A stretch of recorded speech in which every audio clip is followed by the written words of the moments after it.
నమస్తే మిత్రులారా, నేను మీ శ్రీనివాస్ చౌహాన్ అడ్వకేట్. మిత్రులారా, ఈ పుస్తకం చట్టపరమైన సమస్యలకు పరిష్కారాలు అనే పుస్తకాన్ని, ఈ బుక్ని నేనే మీకు అర్థమయ్యే పరిభాషల్లో అనువాదము సంకలనం చేయడం జరిగింది. మిత్రులారా, అసలు ఈ పుస్తకంలో ఏముంది, ఎలాంటి అంశాలను పొందుపరిచాను అనే విషయాలను తెలుసుకునే ప్రయత్నం చేద్దాం. ఈ పుస్తకంలో ఉన్నటువంటి ఒక ప్రశ్న ఏంటి అంటే, అరెస్ట్ అయిన వ్యక్తిని ఏ సందర్భాలలో విడిచిపెడతారు? ఎవరైనా ఒక వ్యక్తి నేరం చేశాడని ఆరోపించబడుతూ పోలీసులు అతనిని అరెస్ట్ చేస్తే ఏ సందర్భాలలో విడిచిపెడతారు? సో మిత్రులారా, మన దేశంలో 2024 కంటే ముందు వరకు ఇండియన్ పీనల్ కోడ్ ఐపీసీ, అలాగే సిఆర్పిసి క్రిమినల్ ప్రొసీజర్ కోడ్ అనే రెండు క్రిమినల్ చట్టాలు బ్రిటిష్ కాలం నుంచి అమలు ఉన్నాయి.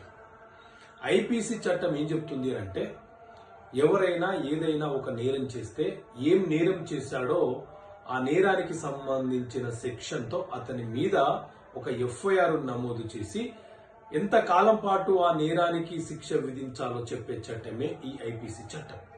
సో ఈ చట్టం స్థానంలో బిఎన్ఎస్ అనే కొత్త చట్టం 2024 నుంచి అమలులోకి వచ్చింది. అలాగే సిఆర్పిసి క్రిమినల్ ప్రొసీజర్ కోడ్ అనే చట్టానికి బదులుగా బిఎన్ఎస్ఎస్ అనే చట్టం అమలులోకి వచ్చింది. సో ఈ చట్టంలోని సెక్షన్ 60 ఏం చెప్తుంది అంటే, ఎవరైనా ఒక వ్యక్తి ఏదైనా ఒక తీవ్రమైనటువంటి నేరం చేస్తే అతనిని పోలీసులు వదిలిపెట్టరు, విడిచిపెట్టరు. అతనిని న్యాయస్థానం ముందు హాజరుపరిచి రిమాండ్ చేయడానికి అవకాశం ఉంటుంది. ఎందుకంటే అతను చేసినటువంటి నేరము తీవ్రమైనటువంటి నేరం కాబట్టి.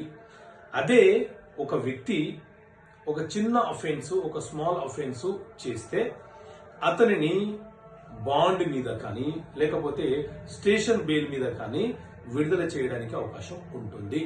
సో నేరం యొక్క తీవ్రతను బట్టి, అతని మీద విధించినటువంటి సెక్షన్ యొక్క పనిష్మెంట్ కాల పరిమితిని బట్టి కూడా అతన్ని అరెస్టు చేయాలా వద్దా అనేది డిసైడ్ చేయబడుతుంది. సో ఇలాంటి అంశాలను ఈ పుస్తకంలో పొందుపరచడం జరిగింది. ఈ పుస్తకం, ఈ బుక్ కావాలనుకునే వ్యక్తులు ఇక్కడ కనిపిస్తున్న నెంబర్కి కాల్ చేసి ఆర్డర్ చేసుకోవచ్చు.